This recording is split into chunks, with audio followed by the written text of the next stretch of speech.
everyone. I'm Kathleen Michelle, and this is Latanya. Yes, we're excited to introduce you to someone special tonight. We are doing a segment here with FNN News, and it's the Faith and Family segment. And this month, we are celebrating Black History Month, and we have a special person with us, and we're going to introduce her to you right away, Dr. Joseph, and she is with Thrive by Five. And we want to hear all about that. It's really exciting what you're doing in the community and how you're making impact. So welcome to the show. Thank you for having me. Dr. Bilan, we were inspired by what we saw in your videos and just your message that you have. So please tell our viewers more of what you're doing and how you got into what you're doing. Okay, so I am the director of a nonprofit organization called Thrive by Five Pinellas. Thrive by Five Pinellas is an initiative of the Early Learning Coalition, and our whole purpose is to mobilize the entire community to or around the common goal of ensuring that every child that enters into kindergarten is holistically ready to be there. So we are bridge builders of a sort. So we want to connect parents, organizations, family-friendly businesses all around this common goal of school readiness. Because of Thrive by Five and our work connecting the community, our Raising Anti-Racist Babies early literacy campaign was born. And that's what you are alluding to when you're talking about the videos.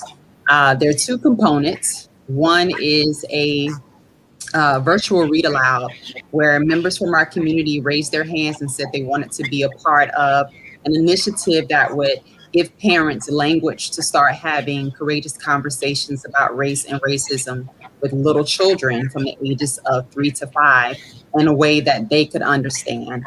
It was also designed to help with early literacy development, hence the read aloud part.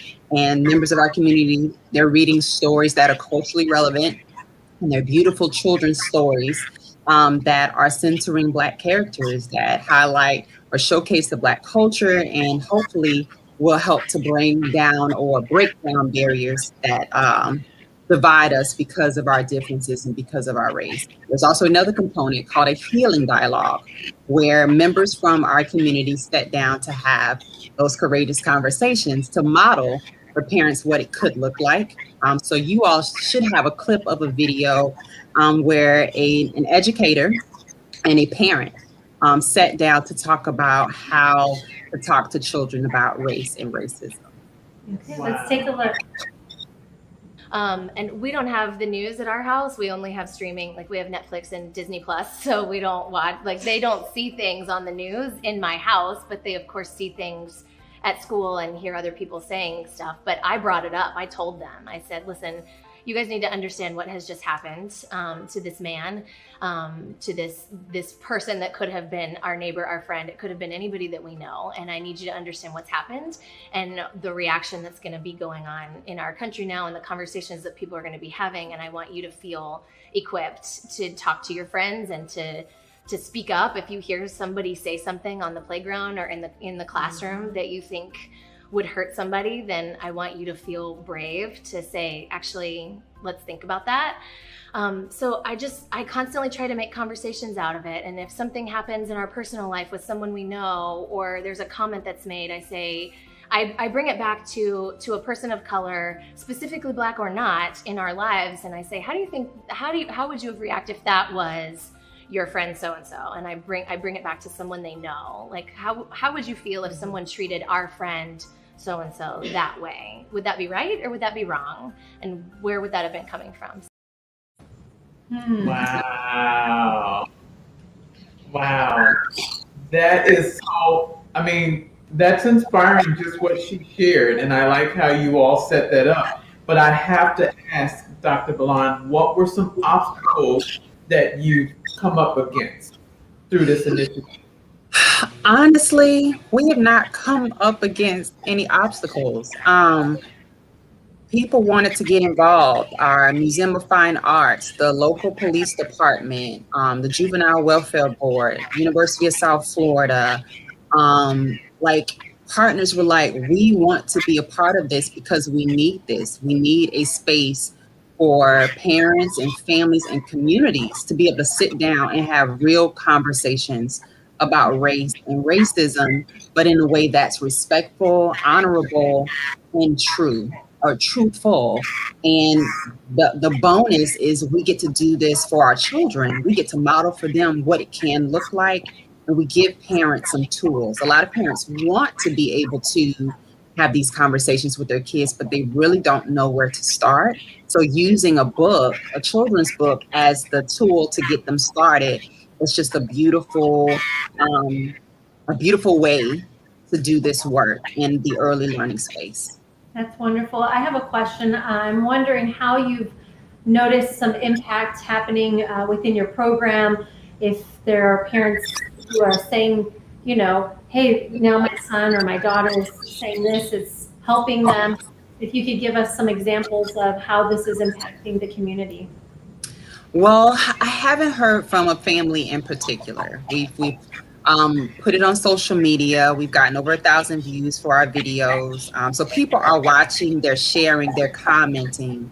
But one thing that I'm really proud of is the partnerships that are being birthed out of us launching the initiative. So, for example, our public school system loved the idea so much that they purchased 10 of the books that we are featuring in the Read Aloud, and they're developing curriculum so that they can add these stories into their 75 preschool classrooms.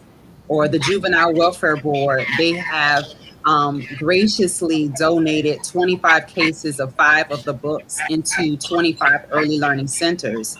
And the curriculum that's being developed by the public school system will also be available to providers to share these stories and to have lessons that they can use to share these stories within the early learning classrooms.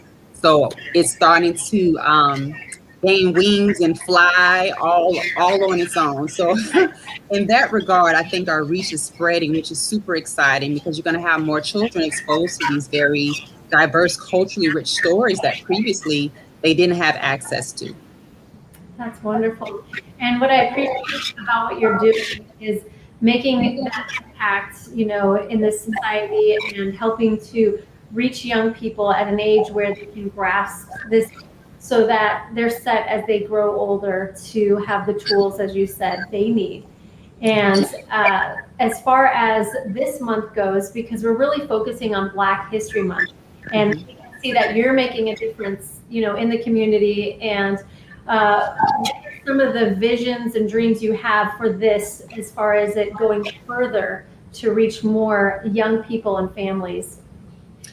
I would love to see these healing dialogues. That piece is extremely important to me, to go beyond our community. I think that we absolutely need to have these conversations in as many spaces as possible, and especially with parents and families, because they're the ones who are directly interacting with their children, and their children are the ones who are going to go out into the world to make the decision of whether or not they want to be anti-racist or even understand what that means, or if they want to be something else.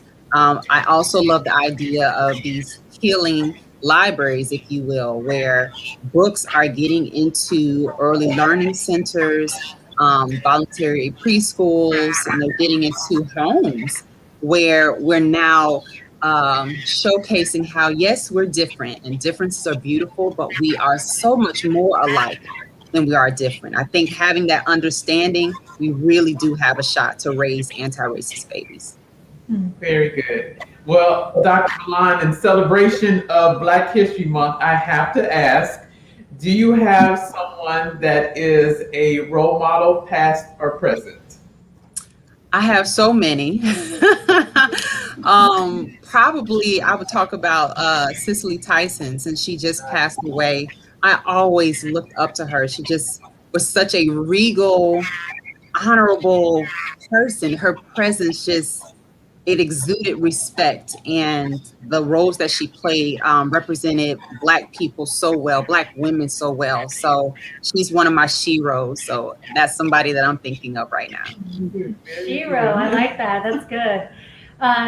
So before we close, I want to know, is there anything that you wanted to address or say out there to the community that would either encourage the community or something we may not have touched on before we close?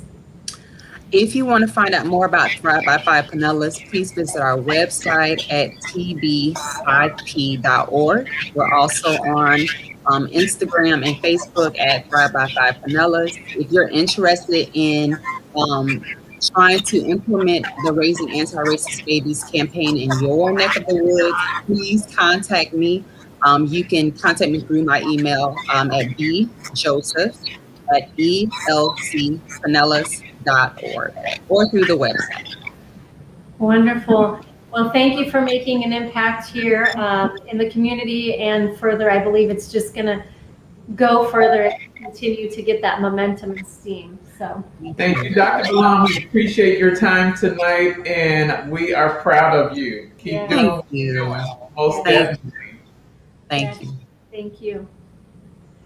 And thank you all for watching here on FNN News on the Faith and Family segment with Kathleen Michelle. And LaTanya. Yes, and we're excited to see you the next time right here on FNN News. Good night. Good night.